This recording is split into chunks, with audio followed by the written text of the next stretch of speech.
Olá, meu nome é Ricardo Alencar e eu hoje gostaria de falar sobre plano de ensino. Isso é uma aula, uma ajuda aos professores e pessoas que estão aprendendo sobre educação e tem que organizar um plano de ensino, tem que criar ou fazer um plano de ensino, seja para a sua escola, para a universidade, para qualquer local ou instituição de ensino que solicite que se faça. Esse é na verdade, uma experiência minha. Eu andei dando uma pesquisada sobre isso, mas basicamente o plano de ensino ele tenta responder, né, a esta pergunta aí: o que eu quero que meu aluno aprenda num determinado período, um certo espaço local que me ajude a fazer com que ele aprenda alguma coisa. Então, é um instrumento didático pedagógico, né, e administrativo, porque tanto serve para a questão da aprendizagem, quanto também serve como uma documentação para a própria instituição. E na grande maioria das instituições, pelo menos as organizadas, seu uso é obrigatório e os professores têm que entregar pelo menos no início de cada semestre ou de cada ano letivo. E, como qualquer outra organização educacional, precisa, né, que você sistematize, preveja, tome decisões em relação ao que vai acontecer no ensino, na aprendizagem, pelo menos é o que é previsto. Então, é preciso considerar o conhecimento do mundo, da sociedade, daquilo que cerca a própria instituição, do que ela espera. É preciso entender um pouco do perfil dos alunos, é preciso estar relacionado com o projeto pedagógico da instituição, por isso tem que ter a relação com o mundo, seja o mundo do trabalho, seja a comunidade em que estão inseridos os alunos. Então, a partir daí você começa a pensar no que eu quero para o plano, o que vai conter no plano. Algumas pessoas normalmente começam do pegar um livro e colocar dentro de um plano de ensino, pegar um conteúdo e colocar dentro de um plano de ensino. Não é a melhor forma de se começar o plano. Às vezes é mais interessante uma discussão, uma reflexão sobre o que se quer que os alunos aprendam e a partir daí começar a pensar no plano, no material didático, nos livros e tudo mais.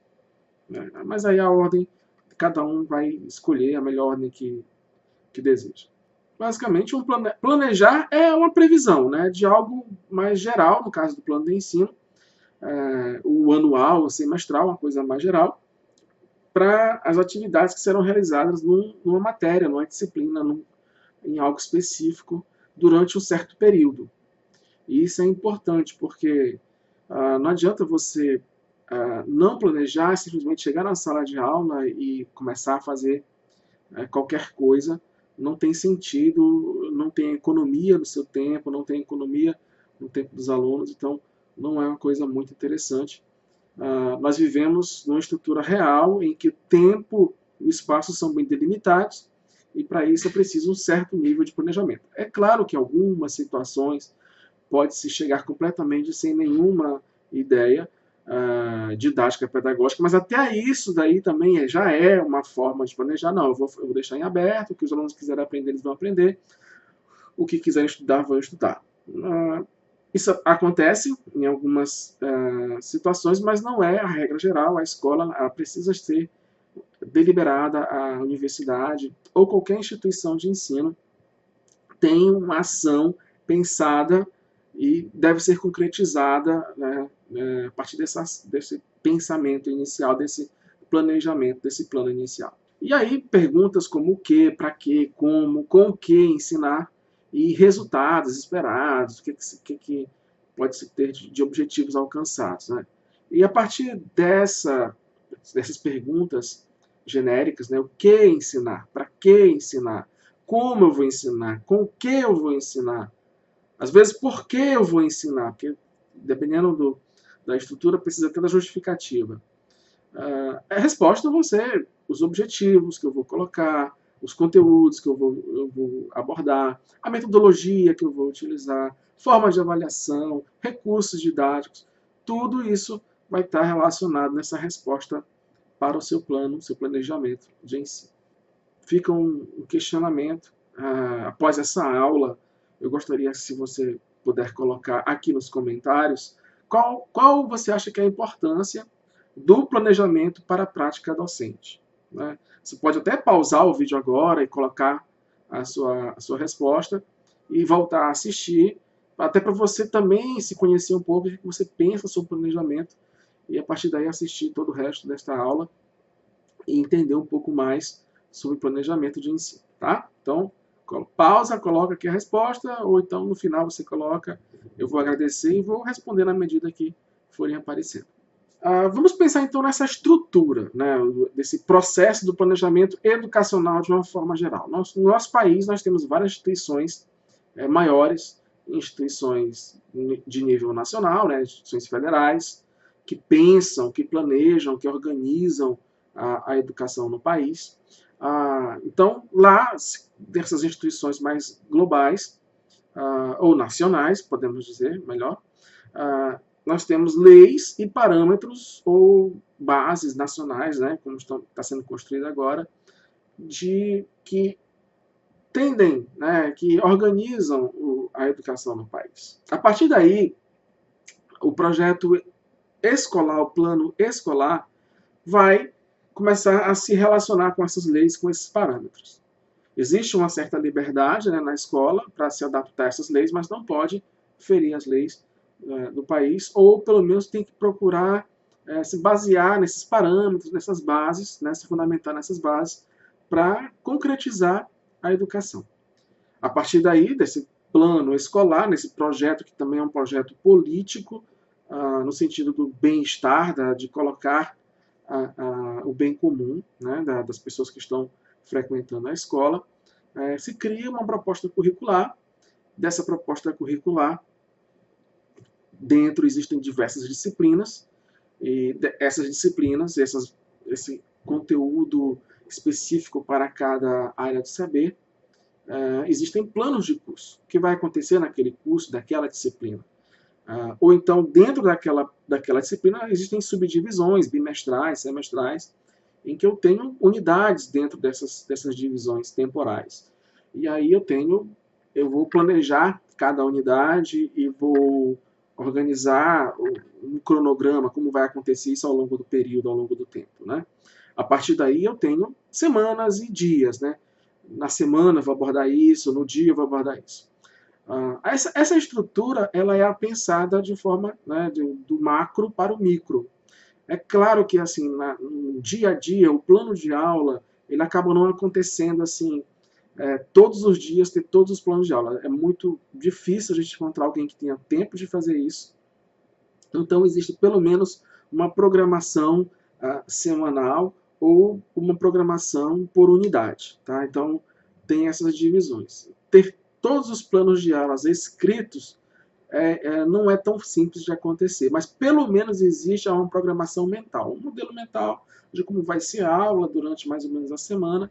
E é por isso que às vezes os professores acabam se organizando em relação aos livros, né? Adotam um livro texto e esse vai seguindo o livro texto, uma forma de simplificar o trabalho docente. Não digo que não simplifica, mas também limita muito, porque você acaba se prendendo apenas a uma visão de um autor. E isso às vezes não é muito interessante.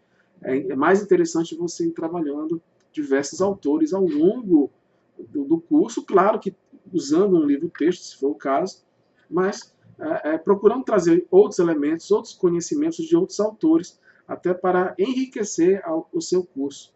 E com isso também trazer diversas metodologias, diversas ideias, para que seu curso seja um curso muito interessante para os seus alunos e para você mesmo. Tá? Então essa é a nossa estrutura do planejamento educacional.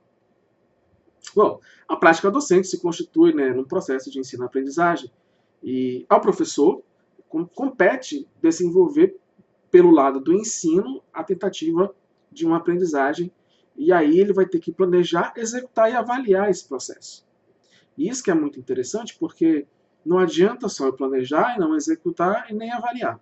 Isso é um processo completo, né? Então você tem ao longo desse período, dessa prática docente, seja em um semestre, em uma unidade, em um ano, ou no decorrer de 3 anos, de repente é um curso muito maior, você precisa ter esse planejamento para saber de onde está saindo, para onde está chegando, e durante o processo, o que é que os alunos compreenderam, apreenderam, entenderam e aplicaram nos seus conhecimentos. Tá? Então, isso é muito importante ter isso por base. Bom, vamos falar um pouco dos benefícios, né, podemos dizer, de planejar, porque você vai permitir acompanhamento, supervisão, controle do planejamento pedagógico, alteração ou atualização, porque as coisas mudam. De repente, a turma não se adequou àquilo que você pensou, ou mudou data, horário, as condições na escola, na universidade, na instituição de ensino mudaram, então você pode alterar aquele seu planejamento, adaptar, ser um pouco mais flexível. De uma forma, como a gente falou, administrativa, existe a possibilidade, se é possível olhar o planejamento de outros professores, olha, aqui nosso conteúdo é muito próximo, então vamos juntar e vamos fazer um projeto, você de uma área, eu de outra, você de uma disciplina, eu de outra, então pode ter uma certa interdisciplinaridade. E o professor, utilizando esse planejamento, revisitando o que escreveu no ano anterior, pode melhorar ano após ano, ver o que deu certo, ver o que não deu certo, no processo de avaliação, no que é que os alunos melhoraram, no que é que ele não conseguiu atingir como seu objetivo, né? Percebeu que a turma como um todo não conseguiu compreender aquilo que ele desenvolveu, então é preciso então ter esse conhecimento de melhoria ano após ano. Tá? Então é bem interessante nesse benefício. Vamos então aqui ao plano de curso ou a proposta curricular que vai pensar, vamos imaginar que alguém vai fazer um curso do ensino médio. Né? O ensino médio é um curso básico, é um curso para todo mundo, mas é um curso.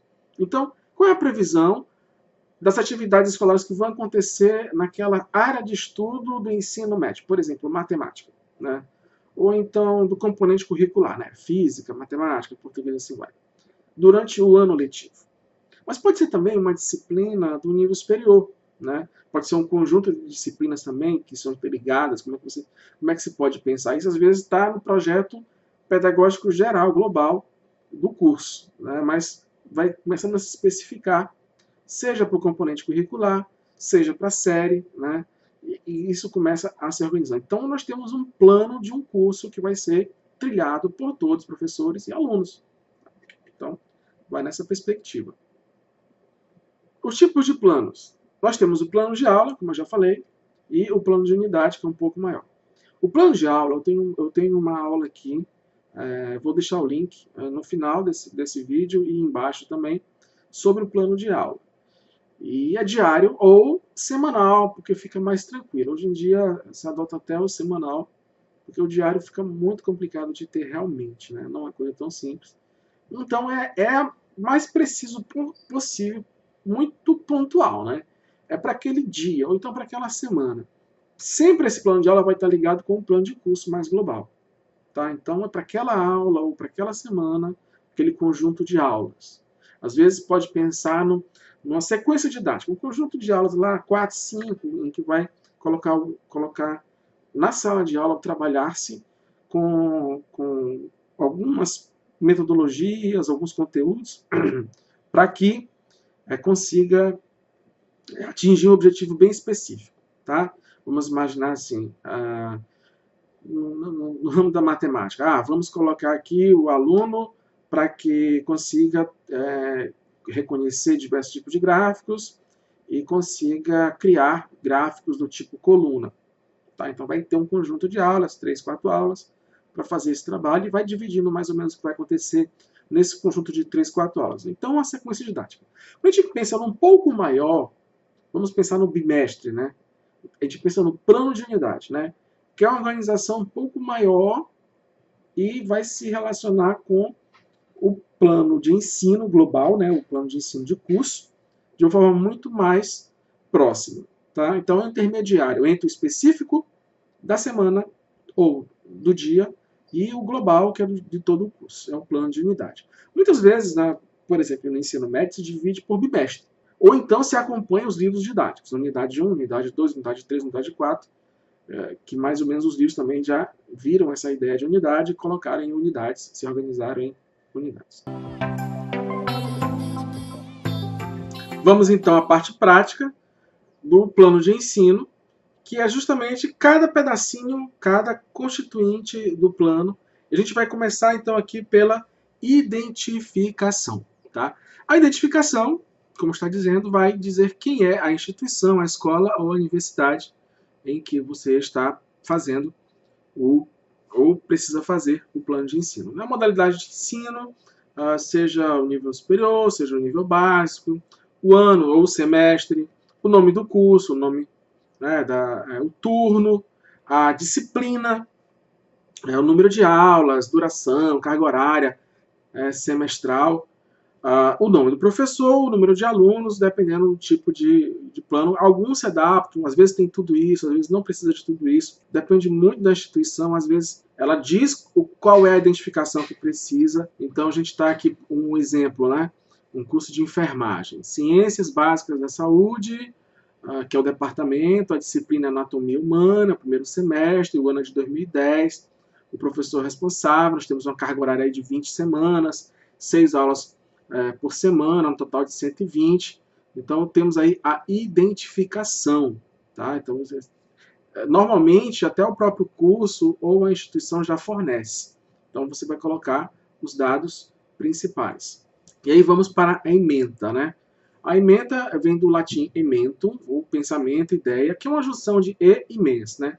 Seria a ideia de juízo, razão, mente, mas também vem de ementum. Resumo, anotação, relacionado a emenisco, eu me lembro. Então, é um termo aplicado, de modo geral, para indicar uma espécie de apontamento ou anotação tomada para lembrança, a fim de que se produza depois um documento por escrito para que se faça e se execute o ato nela lembrado. Por exemplo, é a decisão resumida das matérias e suas cargas horárias dadas numa faculdade. A ementa universitária, então, se apresenta uma coisa muito sucinta, ideias gerais sobre quaisquer aspectos ou assuntos que serão abordados ao longo de uma disciplina, como forma de fichamento, né? Uma coisa numa ficha. São frases soltas e bem sintéticas. A apresentação mais detalhada dos assuntos que serão estudados, ponto a ponto, vai ser no programa do curso. Tá? Só para ter uma ideia, em direito, a ementa de acórdão resume com palavras-chave o tema discutido e apresenta o dispositivo do julgado. Em Portugal, usa-se o termo sílabus, né? Na mesma acepção de ementa, cujo significado está associado ao menu de um restaurante, aquela coisa bem sucinta, bem pequena. Tá legal? Então, temos uma ideia do que é ementa. Ela deve ser composta por um parágrafo que declare quais os tópicos que farão parte do conteúdo da disciplina. É o resumo, né? É o resumo dos temas a serem abordados e das finalidades que vão ser trabalhadas na disciplina. Claro que tendo uma relação com o projeto político-pedagógico. Então, temos exemplo aqui, ó, dentro do projeto político-pedagógico de um curso, curso de arte, ementa as artes visuais, como linguagem na educação em geral e escolar. Articulada às questões sociais em diferentes contextos educativos e na vida dos cidadãos.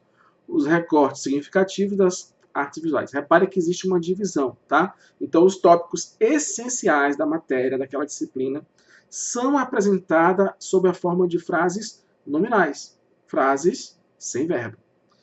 Não é necessário que os tópicos sejam elencados em itens, um embaixo do outro, a redação é contínua. É uma anotação mesmo resumida, tá? Então, palavras como estudo de, caracterização de, investigação sobre, elaboração, construção, fundamentação, desenvolvimento, aplicação, interpretação, aprofundamento, produção, demonstração, levantamento, definição, processamento, expressão, comunicação, participação, experimentação. Repare que existe uma quantidade enorme de palavras que a gente pode começar e colocar a ementa. Vai de acordo com a disciplina, com o curso, com aquilo que vai ser preciso. Certo? Então, podemos usar essas e outras diversas palavras na ementa. Olha um outro exemplo aqui. Português e literatura no ensino médio. Ensino de língua portuguesa numa visão contemporânea, aí já tem uma certa adaptação à instituição, né? Já colocando não mais frases nominais, porque está até no ensino médio, isso é um pouco diferente, mas no nível superior é frase nominal mesmo, tá? Aqui colocando um pouco de verbos, né? Precisa estar comprometido na oralidade, na leitura, na escrita, com o processo de enunciação e do discurso e sua prática deve estar relacionada às situações reais de comunicação. Repara que esses verbos aqui, eles não precisariam estar, tá? Usando novamente aqui assim, e esse deve estar aqui, ó. Eu cortaria e faria essa emenda de forma que não tivesse o verbo, tá bom? Aqui está parecendo mais uma apresentação da disciplina do que uma apresentação, assim, o que é a disciplina de uma forma mais contínua, com verbos e tudo mais. E pode ser feito? Pode. Depende da instituição, não há regra rígida. Mas não precisa, tá? Então, poderia ser assim, língua portuguesa como produto de linguagem. História, acumulação e redução de significados sociais e culturais. Espaço da língua portuguesa na escola, ponto.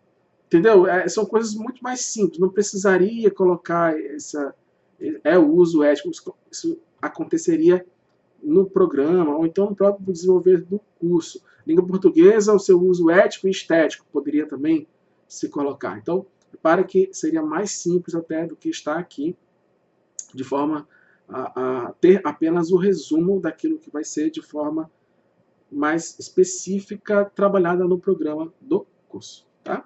Os objetivos de um planejamento de ensino. Tá? Então, nós temos o elemento central, que é justamente os resultados mais amplos e esperados dos alunos, quanto aos conhecimentos, habilidades e atitudes. Então, é esperado para o aluno atingir. Eu falei isso já no plano de aula e falo novamente aqui. Eu defendo que o plano de aula, de objetivo, de unidade, deve colocar objetivos para o aluno, não para o professor. Tá? Tem instituição que faz a diferença, eu gosto de ser uma coisa mais para o aluno. Não vi nada oficial em relação a nenhuma normativa, nada que fale que plano de ensino tem que ser o professor atingir o de aula do aluno. Eu não gosto disso, prefiro que seja para o aluno atingir como forma de aprendizagem. Tá? Deve ser redigido em forma de tópicos, iniciam com verbos escritos na voz ativa e são parágrafos curtos, apenas indicando a ação, não colocar aqui a metodologia. Tá? São metas, tá? Resultados, conhecimentos, habilidades e atitudes. ênfase nisso. Orienta o professor, então, na seleção de conteúdos, estratégias de ensino e processo de avaliação. Vou dar aqui exemplo de alguns verbos. Conhecer a língua portuguesa utilizada no século XVIII. Apontar pontos falhos na construção do conhecimento sobre a evolução da vida. Identificar elementos que distinguam tipos de gráficos. Então, você tem conhecimento. Compreensão. Compreender, concluir, demonstrar, determinar. Determinar quais os elementos que constituem a matéria. Aplicação. Aplicar, desenvolver, empregar, estruturar, operar, organizar, praticar, selecionar, traçar. Selecionar os principais conteúdos, teorias sobre a criação do universo. Tá? Análise. Analisar, comparar, criticar, debater, diferenciar teorias, discriminar, investigar, provar. Para síntese também, né? Sintetizar, compor, construir, documentar, especificar, esquematizar, formular, assim vai. Avaliação. Avaliar, argumentar, contratar, decidir, escolher, estimar, julgar, medir, selecionar. Então, são verbos que você vai iniciar lá nos seus objetivos. Existem dois tipos de objetivos, o geral e o específico, eu vou falar um pouco mais à frente, mas a gente pode, aqui antes, aprofundar um pouco sobre o chá, né? Conhecimento, atitudes e habilidades. Conhecimento e habilidades têm uma relação próxima, é o pensamento que resulta da relação que se estabelece entre o sujeito e o objeto a ser conhecido.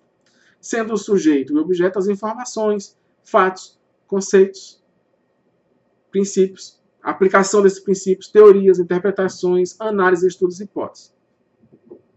Atitudes. Visam o comportamento, que é uma coisa mais comportamental, que indicam uma valoração, importância e crença. Né? Você também vai trabalhar com valores nas atitudes. Então, valorizar a busca de informações, a curiosidade científica. Aí você pode trabalhar, vamos imaginar que, olha, desenvolver técnicas de investigação de uma certa população na biologia. Esse pode ser um exemplo. Né? Pode também desenvolver trabalhos em grupo para melhorar a convivência entre colegas, como para trabalhar em equipe ou interdisciplinarmente. Você vai trabalhando comportamentos. Então, num plano de curso, também tem que se pensar não só nos conhecimentos, naquelas habilidades em relação aos conhecimentos, mas também em comportamentos, se de repente no plano político-pedagógico, né, da escola pede isso, se na instituição também pede isso, você vai adequar esse tipo de situação. Vamos ter um exemplo aqui, competências, habilidades e conteúdos. Então, olha só. Então, eu tenho um planejamento anual de história. Aí está aqui, ó, trabalhar diversos componentes da noção de tempo, biológico e histórico. Trabalhar as partes do dia, manhã, tarde e noite, vinculando-as às atividades realizadas. Eu peguei exemplos aqui aleatórios da internet. Então, aqui, esse verbo aqui, ele é muito utilizado e eu, pessoalmente, não gosto. Trabalhar não diz nada. Tá? Eu colocaria outro verbo mais adequado. Por exemplo, aqui, ó, estabelecer a sequência de acontecimentos vivenciados. Eu acho um verbo mais interessante, está dizendo o que é. Trabalhar as brincadeiras. Não diz muita coisa. O que é trabalhar as brincadeiras? O que eles vão fazer? Eles vão selecionar, eles vão pesquisar as brincadeiras, eles vão realizar em sala de aula as brincadeiras. Né? Eu não gosto muito desse verbo, ele é muito genérico. Eu gosto desse aqui, ó. Identificar, sondar, explorar. Aí, de novo, ó, quando não sabe muito o que fazer, coloca a palavra trabalhar. Trabalhar com fatos históricos. Trabalhar, o que significa isso? Saber diferenciar fatos históricos de fatos criados. O que é? Né? Então, não é muito legal esse tipo de situação. Aí, de acordo com essas competências, vamos para coisas mais específicas, que são as habilidades. Conhecer a própria história, perceber as mudanças de comportamento entre o passado e o dia de hoje, conhecer a pluralidade cultural, conhecer a importância da casa, reconhecer e entender a importância da escola. Tá? São habilidades desenvolvidas aqui. Conteúdos, sujeito histórico, fato histórico, tempo histórico. Descobrir a minha história, brinquedos e brincadeiras, a nossa família, a nossa casa, escola, passagem de tempo, direito das crianças, comunidades, festas e tradições. Então, conteúdos são bem específicos, competências, de acordo com os conteúdos, vão ser desenvolvidas, habilidades também vão ser... A habilidade, elas são um conjunto de conhecimentos ou aprendizagens para desenvolver competências. Competências é uma coisa mais geral e habilidades é uma coisa mais específica. Tá? Isso é muito trabalhado, por exemplo, no Enem. Você pega lá uma competência e associada àquela competência, você tem um conjunto de habilidades. Bom, como eu falei, existem objetivos gerais e específicos. O geral, ele é amplo, complexo e se espera alcançar após a realização de todo o percurso do curso. Então, ao longo do ano, ao longo do ensino fundamental, ou do médio, ou do nível superior, então é preciso pensar no objetivo muito mais profundo, global. Tá? Específicos são resultados mais imediatos. Interpretação de fatos, expressão de ideias, compreensão de uma temática muito específica, formação de alguns conceitos, o que é uma célula, estabelecimento de relações entre o assunto estudado e conhecimentos anteriores, aquele encadeamento, olha, na aula anterior a gente viu isso, vamos relacionar agora o que é isso, o que é aquilo, coisa muito mais pontual. Tá? Eu vou ter nas aulas, eu vou ter na unidade, quando eu juntar esses objetivos específicos sendo alcançados ao longo do percurso, eu vou ter um objetivo geral, global, a ser alcançado. E aí, vamos para os conteúdos, que são as unidades temáticas e subdivisões. Então, conjunto de temas, assuntos organizados a partir da definição dos objetivos traçados. Esses conteúdos devem se relacionar a uma coisa mais atual, devem ser atualizados, devem ser contextualizados, até porque hoje em dia não adianta mais apenas um conhecimento fora de contexto. Tem que procurar despertar interesse do aluno em relação a isso, que sejam adequados à sua faixa etária, que permitam integrar conhecimentos em várias áreas, disciplinas e ciências, despertem a curiosidade e desafios para novas aprendizagens, permitam diferenças em formas de analisar e interpretar. Então não adianta só pegar um livro didático e colocar, esses aqui são os conteúdos. Não é tão interessante. Mesmo que o livro seja muito bom, ele sempre é limitado. Então, você pode até se basear num conjunto de conteúdos para uma disciplina a partir de um livro didático, mas é preciso também adaptar e melhorar. Por isso que é interessante o plano, você pensar antecipadamente, porque ao longo do ano você não vai conseguir separar isso direito. Ou, a não ser que você tenha um planejamento inicial e ao longo do ano vai incrementando para melhorar. Tá? Então, também pode ser feito assim. Como vai fazer? A metodologia, né? São os procedimentos e regras utilizados para se chegar aos objetivos. Então, envolve com a método, o caminho. Né? Por exemplo, o método de exposição do professor. O professor vai lá, explica, demonstra, ilustra e exemplifica. Então, no seu plano de aula vai ter exemplificar tal situação, demonstrar tal equação. Tá? Isso para o aluno atingir, lembrando, para o aluno atingir. Tá? Método de trabalho independente. Né? Os alunos desenvolvem tarefas dirigidas e orientadas pelo professor. Vamos imaginar que é uma metodologia em que eu vou orientar um aluno sobre a pesquisa em um determinado assunto. A gente chama isso de TCC, é muito comum. É um estudo dirigido em que o aluno vai pesquisar, vai redigir e vai apresentar. Tá? Acontece também, às vezes, numa disciplina que o aluno perdeu. É mais raro isso no ensino médio fundamental, mas também é possível. Tá bom? Então, nós temos esse tipo de metodologia. A método de elaboração conjunta, né? Aula dialogada ou conversação didática sobre o tema. Vamos imaginar uma pesquisa em conjunto, um debate, uma conversa para entender um novo assunto, então um novo olhar sobre aquele assunto já conhecido.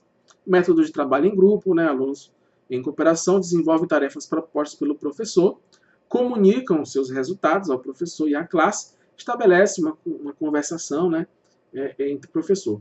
Acontecem, por exemplo, em debates, tempestade mental, seminários e assim vai. Métodos de projetos. Investigação de um tema previamente selecionado. Exige planejar, executar e coletar informações, sistematizar e apresentar. É muito comum nas escolas hoje em dia trabalhar com projetos de investigação e até de forma interdisciplinar. É bem interessante também. Planejar, executar, metodologia, né, aquele dia a dia, e avaliar. Então, a avaliação, né, identifica como e se os objetivos foram alcançados. Se os alunos consolidaram a aprendizagem e se a situação docente foi adequada. Objetivos, conteúdos, metodologia, relacionamento professor-aluno, procedimentos das próprias avaliações, duração de aula. Então, tudo isso é avaliação. Avaliação não é só a nota no final. Não é só pegar o aluno e colocar, esse aqui foi 1, esse aqui foi 3. Esse aqui foi quanto? Foi 4. Tá? Não adianta só isso. Não é só dar a nota. A nota é apenas um aspecto, talvez até mais burocrático do que realmente de avaliação, de dar valor. Tá? Então, é preciso entender a avaliação nesse sentido. Ela pode ser informal, para fins de diagnóstico, muito comum no início de cada curso, e acompanhamento da turma, ou formal para fins de atribuição de notas ou conceitos. Né? Aquela coisa que a gente tem, o seu aluno vai ser aprovado ou não. Né? Para cada tipo desse tipo de diagnóstico, seja o de acompanhamento, não é de finalização, é de acompanhar. Como é que o aluno está aprendendo. É claro que tem um aspecto burocrático, mas não se fie apenas nele. Tá? Para cada tipo, há instrumentos próprios, que devem ser explicitados no plano, devem ser colocados no plano. É muito importante. Não esqueçam também de todo o plano de aula que for fazer para um concurso, para mostrar, para a coordenação pedagógica, colocar a avaliação daquela aula, como é que vai ser feita. E não adianta só, vai ser processual, não sei o quê. Coloque explícito. Como vai ser? Vai ser uma folha de exercício? O aluno vai responder pergunta no final, como é que vai ser a avaliação? Bom, então é preciso indicar claramente os critérios, os pesos, as formas, entre outras informações pertinentes para que esse professor e os alunos saibam como serão avaliados. Tenha esses instrumentos. E, se possível, tenha diversos tipos de instrumentos de avaliação. Não só a prova escrita, não só o seminário, não só resumo, não só a apresentação de uma pesquisa, diversos tipos de avaliação para também poder entender as diversas formas que os alunos estão compreendendo aquele assunto. A avaliação, ela, se possível, tem que ser processual. Eu digo se possível porque às vezes os professores acabam não fazendo isso, mas seria mais interessante tentar avaliar processualmente e registrando constantemente a aprendizagem de cada aluno. É muito difícil para turmas cheias, ou então professores que não têm esse costume, mas é muito interessante que isso ocorra. Tá? E as metodologias que são propostas, né, elas precisam procurar acompanhar. Né? Vamos imaginar que você usa exercício, provas, atividades individuais e ou grupais, pesquisas de campo, observação periódica é primordial para isso. Então, grupo de exercício, grupo de provas, como é que o aluno se expressa, como é que ele apresenta um seminário. Então, eu estou colocando aqui diversas metodologias de ensino, didáticas, e o professor tem que estar observando cada uma dessas para cada aluno. Tá? Isso processualmente.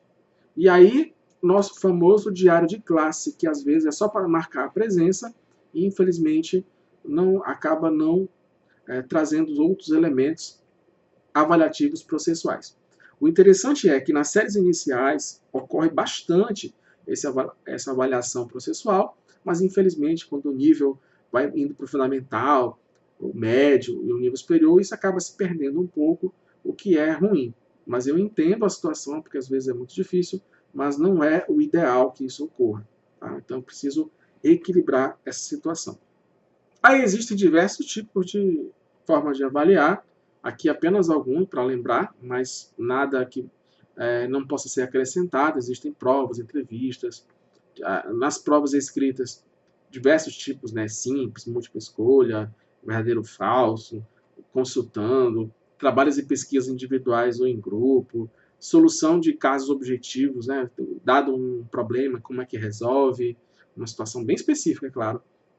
Observação com roteiro e registro, provas práticas, relatórios, um monte de coisa para avaliar. Por fim, cronograma, que você vai colocar mais ou menos o que vai acontecer ao longo de todo o período. A gente falou que o plano de ensino ele é durante um período, portanto, um cronograma é muito importante que você coloque.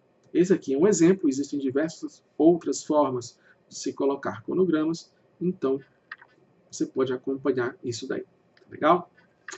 Referências ou bibliografia. Hoje em dia se fala muito mais referências, porque não é mais só livro, né? Se mudou, mas alguns aceitam referências, outros bibliografia.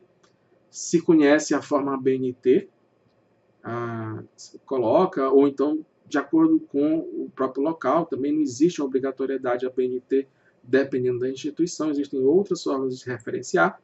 Essa daqui, por exemplo, de uma universidade, você tem a bibliografia básica e a complementar. Básica vai ser usada durante as aulas e a complementar é para o aluno se aprofundar de acordo com o seu interesse.